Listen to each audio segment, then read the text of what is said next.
Paralyzed CEO thought no one would show up for her birthday, then single dad left her speechless. The wheelchair alarm on Renata Ashworth's phone read 6 a.m., and for the first time in 11 years of running her own company, she considered not answering it at all. Today she turned 42. Today, the empty ballroom she'd reserved on the top floor of her own headquarters would remain empty, because she already knew, with the flat certainty of someone who has been disappointed too many times to hope, that no one was coming. 3 years earlier, a car crash on a rain-soaked overpass had taken the use of her legs and, if she was honest with herself, most of her friendships along with them. The board members who once toasted her at galas now sent flowers through assistants. The women she'd called close friends had drifted into polite silence, the kind that fills up with excuses about busy schedules until the excuses stop coming altogether. Renata had built a logistics empire from nothing, had employed 1,200 people, had been profiled in business magazines as a woman who never lost, and yet here she was, alone in a penthouse apartment with a birthday cake she'd ordered for herself sitting untouched in the refrigerator, because ordering it had felt better than admitting no one else would think to. If you believe kindness has a way of finding the people who need it most, and that everyone deserves a second chance at connection, hit that like button right now, drop a comment below, share this story with someone who needs reminding of that today, and subscribe to Kindness Vault, because what happens next in Renata's story might be the reminder you didn't know you needed. Renata wheeled herself onto the terrace that morning, watching the city wake up beneath her, gold light spilling over rooftops she once walked freely among. She thought about calling her assistant to cancel the small gathering catering had prepared downstairs in the lobby cafe, a gesture more obligatory than heartfelt, the kind of thing companies did for founders out of habit rather than affection. She didn't feel like performing gratitude for people who would show up because it was expected, not because they wanted to.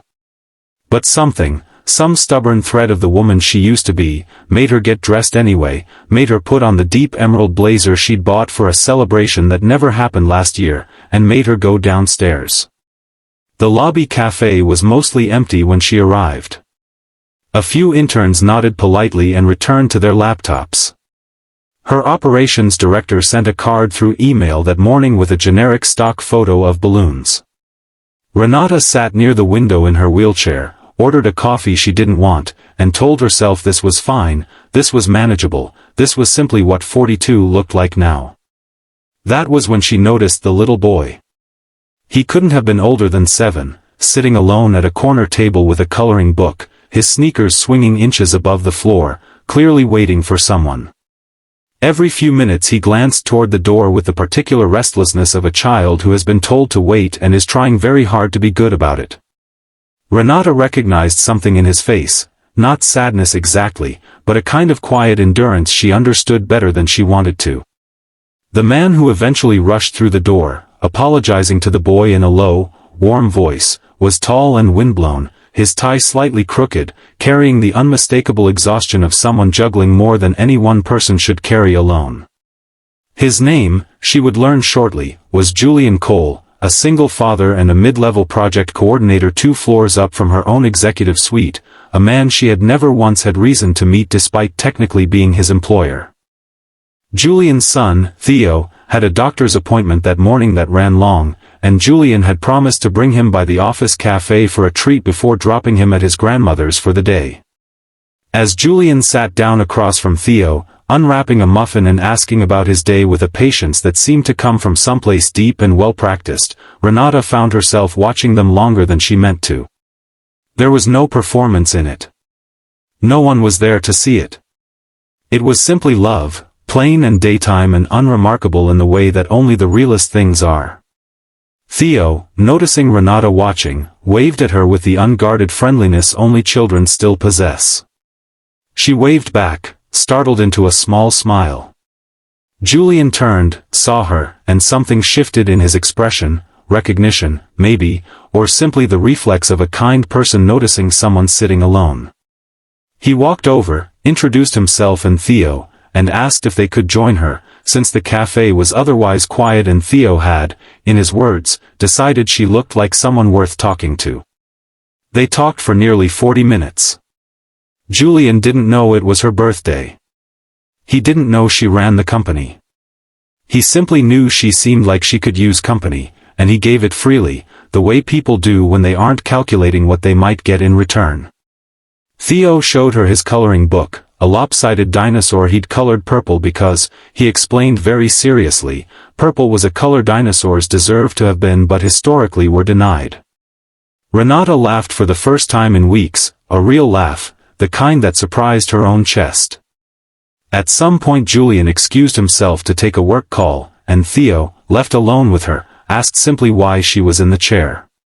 Most adults tiptoed around the question or avoided it entirely.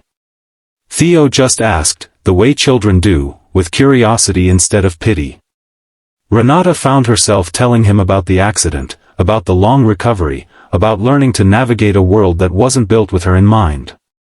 Theo listened with total seriousness and then told her that his mom used to say broken things could still be beautiful, that a cracked teacup his grandmother owned was his favorite thing in her whole house because the crack made it different from every other teacup in the world.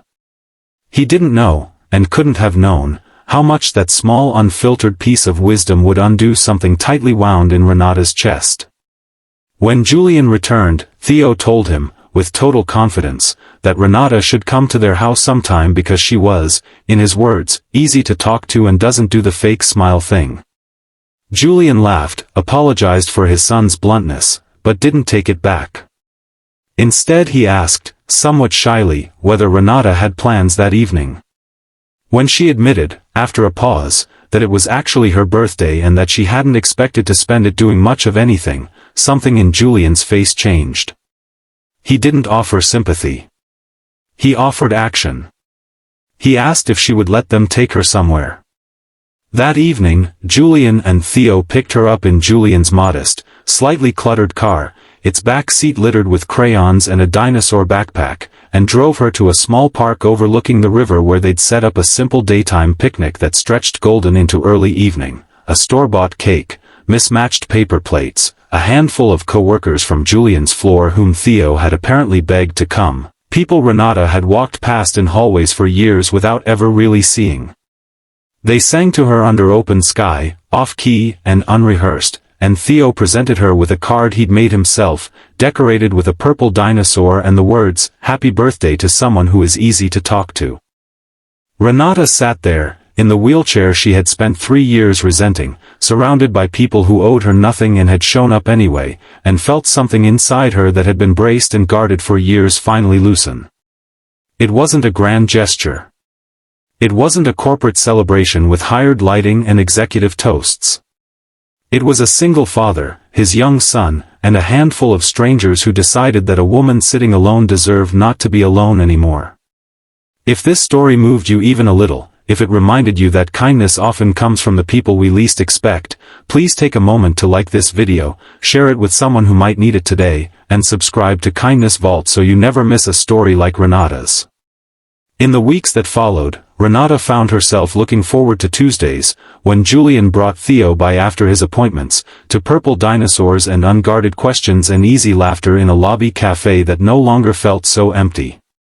She began attending Theo's school events, sitting beside Julian in fold-out chairs meant for parents, cheering loudest of all when Theo forgot his lines in the class play and simply grinned and improvised. She started, slowly, to rebuild, not the empire she'd built before the accident, but something smaller and sturdier, made of Tuesday mornings and purple crayons and a little boy who once told her broken things could still be beautiful. Before we go, if Renata and Theo's story touched your heart even a little, drop a comment below and tell me what part moved you most. I read every single one, and it means more than you know. Sometimes the family we didn't know we needed is sitting 2 floors down, waiting for someone to notice them back.